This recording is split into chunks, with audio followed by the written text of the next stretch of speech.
You're listening to The Weekend Take. And now your host, Sean Schaefer. Hello, everyone, and welcome to The Weekend Take. I'm your host, Sean Schaefer, and with me this week is veteran actor of the stage and screen, director and cinematographer, John Romeo. Also, you may know him as the voice of The Weekend Take. John, how are you doing this week? I'm doing great, Sean. Thanks for having me here. John, tell us a little bit more about yourself and what you do. As you said, I'm an actor primarily. That's how I've made my living. I was a member of a local theater company called the New York State Theater Institute. We were a professional theater company, and I was a member of that for just about 30 years. Closed down a few years ago, and so I've been freelance ever since, doing a lot of stage work, some film acting, and because this theater job was such a regular job, I never had the opportunity to sort of take time off and do other projects. So now that the Theater Institute is gone and I'm in a position now to sort of expand into other things. A few years ago, I co-directed a documentary called The Neighborhood That Disappeared, and that was shown on the PBS station here. Broke all their records on the night it showed for pledges. So I'm proud of that. And the film was well received. And then I've been directing some theater, do a lot of acting lately, and cinematography, which I know that's your bailiwick, Sean, and you're one of my heroes. But nonetheless, I still love shooting, and I've been shooting since the 80s, video and stuff, and making little movies. And I recently did a short of my own that I directed. I'm continuing to push forward with projects. I start next month rehearsing at Capitol Repertory Theater for Shakespeare in Love. I'll be in that show. And meanwhile, prepping with a local actor and playwright and director, David Bunce. We're working on developing a short, and we're also developing with Troy Foundry Theater a web series, a short web series called Troy Walks Home. So there's a couple of things going there, and I like to keep my hands on both sides of the camera. I like to do a little bit of production work, and I like to do a little bit of acting, and I just like to be able to spread myself around. So that's me in a nutshell for now.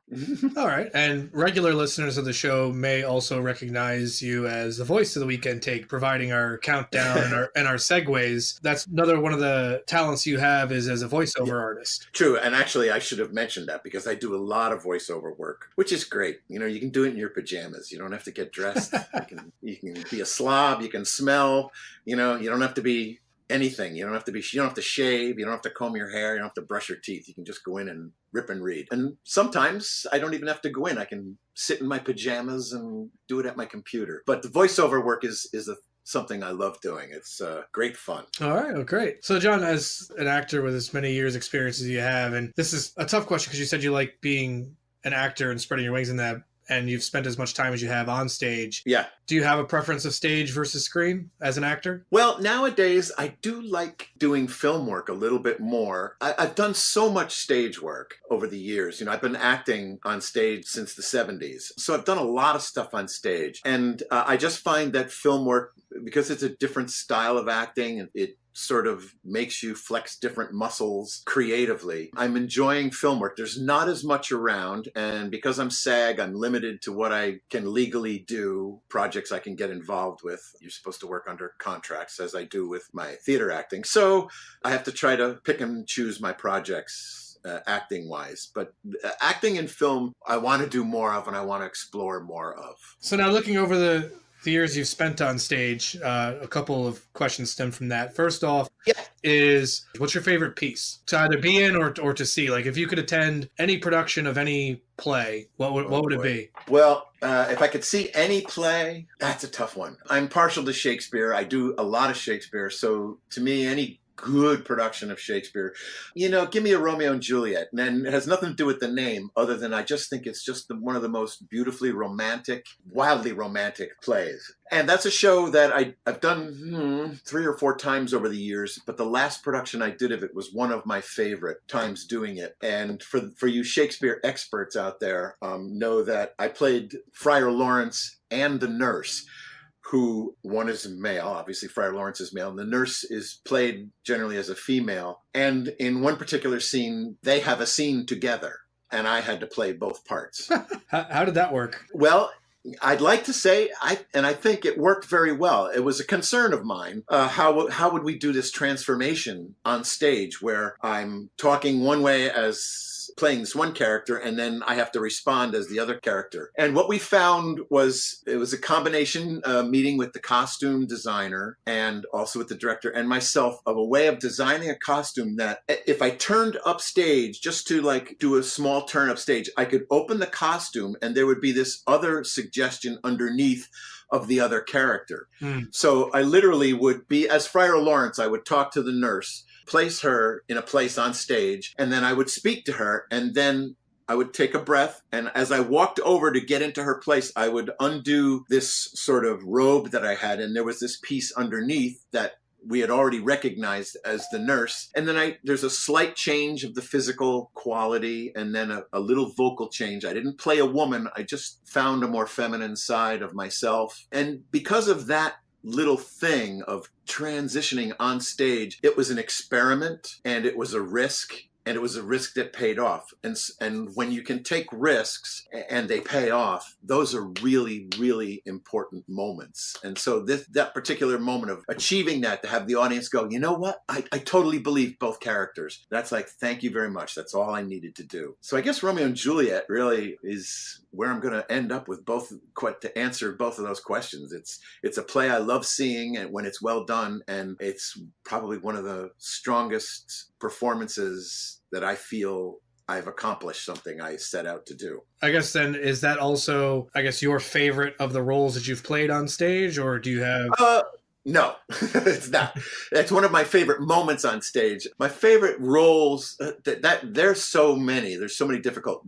But the one that I think was the most challenging was Willy Loman in Death of a Salesman, which I did a while ago. You know, you're playing a man who is just at the worst moment in his life. And it's one of the most well-written pieces of American theater in the last 100 years. And it's a Herculean effort. So for me, the responsibility of playing that part was big. And then the effort was the most work I've ever done and the most honest and most truthful I had done up to that point. So Death of a Salesman definitely is my favorite role that I have played. I'm not sure I'd want to do it again. Maybe I would. Is there a role that you haven't had an opportunity to play that you would love to play? I can't think of one right off the top of my head. A few years ago, when I was at the theater company, my boss asked me that, and it was Lenny in Of Mice and Men. And then the next season, she gave me that role, so I got to play it. So there really isn't anything, which is why I don't chase a lot of theater nowadays, because there really aren't a lot of roles that like I'm dying to play. I'm not ready to play Lear yet. I don't think I'm not ready for King Lear. No, and the problem is when you're ready for it, you're too old to play it.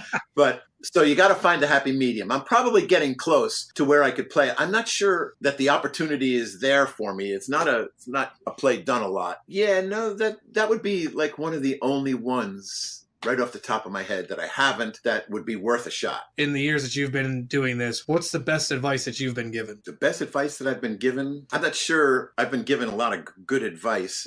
My advice would always be as honest as you can in a performance. If anything, that may have been the best advice I ever got when I was in college with my acting teachers, was just try to find the truth, try to be honest. There are times when you're going to play a character that's bigger than life, but still there's life. Okay. And there's still a heart, there's still a person inside that they have wants, they have needs, they have desires. So be honest to them. Just find the truth in the script and in the text and in the moment.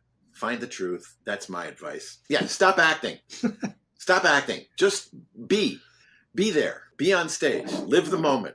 Don't try to act it. Don't try to pretend you're someone else. You can't be someone else. You only have yourself. So use that as the source of your character. I believe I remember in you and I talking that you do have a video on demand release that you acted in coming out. Yeah, there's a couple of things coming out. I have a feature film called Accelerator, and it's with Ryan Wessine and Laura James, John James, Sam J. Jones, who was Flash Gordon, Sean Young from Blade Runner, Maxwell Caulfield, and shot up in Rutland.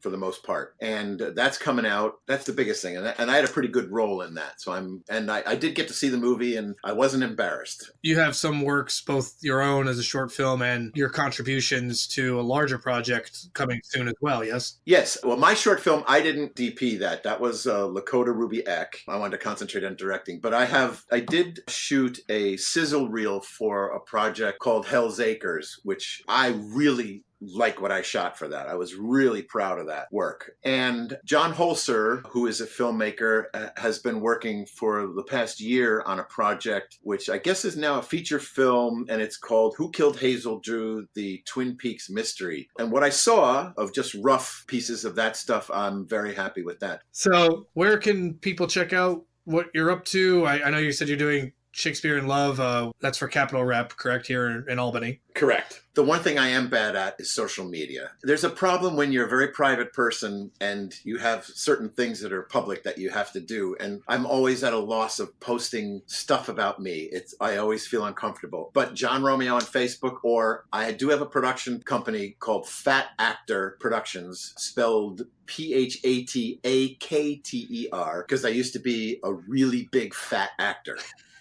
As in fat actor. I'm still fat a bit, but I'm 200 pounds less fat. I do post things on my Facebook page. When things start happening with Cap Rep, I'll be posting stuff from that. And when we discuss Cap Rep, we're talking about the Capitol Repertory Theater in Albany, New York. That's correct. Capitol Repertory Theater. Okay. Albany, New York. Okay. I want to thank you for taking the time to tell us a bit more about yourself and for being here on the show this week. So probably way more than anybody wanted to know, but there you go. It's all fascinating stuff. It's all no, I think it's all fascinating stuff. I mean, especially for listeners of the show who are more film oriented to learn about, the other side of the coin and being stage acting. I mean, it's very educational for them. All right. Well, that wraps it up for us this week on The Weekend Take. The Weekend Take is on social media as well. We're on Twitter at Weekend Take. We're on Facebook at www.facebook.com/The Weekend Take. And please check out our Patreon page at www.patreon.com/The Weekend Take, where for as little as $1, you can become a patron of The Weekend Take and get exclusive access to extended cuts of the episodes if you want to hear more of the conversation had this week and any of the previous weeks with some of our guests. I want to thank everyone for listening, and again, thank John for being our special guest. And you're welcome. Thank you. I will see everyone next week. Thank you, and take care.